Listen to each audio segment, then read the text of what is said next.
ചില കേക്കുകൾ ഇങ്ങനെയാണ് കേട്ടോ. നമ്മൾ ഒട്ടും പ്രതീക്ഷിക്കാതെ നമ്മുടേതായിട്ടുള്ള രീതിയിൽ എങ്ങനെയെങ്കിലും ചെയ്തെടുക്കുന്ന ഡെക്കറേഷൻസുകൾ ഇഷ്ടപ്പെട്ട ചില കസ്റ്റമേഴ്സ് വരും കേട്ടോ. അതിലൊന്നാണ് കേട്ടോ ഈ ഒരു കസ്റ്റമർ.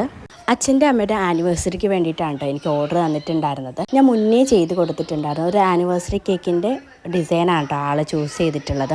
ആ ഒരു കേക്ക് ഞാൻ അന്ന് പെട്ടെന്ന് ചെയ്തെടുത്തിട്ടുള്ള ഒരു സിമ്പിൾ ഡെക്കറേഷൻ ആയിരുന്നു. അതുകൊണ്ട് തന്നെ ഈ ഒരു ഡെക്കറേഷൻ കസ്റ്റമർ ചൂസ് ചെയ്ത സമയത്ത് ഭയങ്കര സന്തോഷമായിരുന്നു കേട്ടോ. കാരണം ഈ ഒരു ഡെക്കറേഷൻ ഞാൻ ആദ്യം ചെയ്ത സമയത്ത് കസ്റ്റമർക്ക് ഇത് ഇഷ്ടപ്പെടുമോ എന്നായിരുന്നു ഞാൻ ചിന്തിച്ചിട്ടുണ്ടായിരുന്നത്. എന്നാൽ ആ കസ്റ്റമറിന് ഇഷ്ടപ്പെട്ടിട്ടുണ്ടായിരുന്നു. ആ ഒരു സെയിം ഡെക്കറേഷൻ തന്നെ വേറൊരു കസ്റ്റമറിനും ഇഷ്ടപ്പെട്ടിട്ടാണ് നമുക്കിത് ഓർഡർ തന്നിട്ടുണ്ടായിരുന്നത്. എളുപ്പം ചെയ്തെടുക്കാൻ പറ്റുന്ന ഒരു സിമ്പിൾ ഡെക്കറേഷനും കൂടെ ആയിരുന്നു കേട്ടോ. അപ്പോൾ കേക്കിൻ്റെ ഫൈനൽ ലുക്ക് ഞാൻ ലാസ്റ്റ് കൊടുത്തിട്ടുണ്ട്. വീഡിയോ ഇഷ്ടമാണെങ്കിൽ പ്ലീസ് ഒന്ന് ലൈക്ക് ചെയ്യുക, ഷെയർ ചെയ്യുക, കമൻറ്റ് ചെയ്യുക. അതോടൊപ്പം തന്നെ എൻ്റെ ചാനൽ സബ്സ്ക്രൈബ് ചെയ്യാത്ത കൂട്ടുകാർ എൻ്റെ ചാനൽ ഒന്ന് സബ്സ്ക്രൈബ് ചെയ്ത് സപ്പോർട്ട് കൂടെ ചെയ്യണം കേട്ടോ. അപ്പോൾ ഇന്നത്തെ വീഡിയോ ഇത്രയേ ഉള്ളൂ. അടുത്തൊരു കുട്ടി വീഡിയോ ആയിട്ട് വരുന്നത് വരെ താങ്ക് യു ഫോർ വാച്ചിങ്.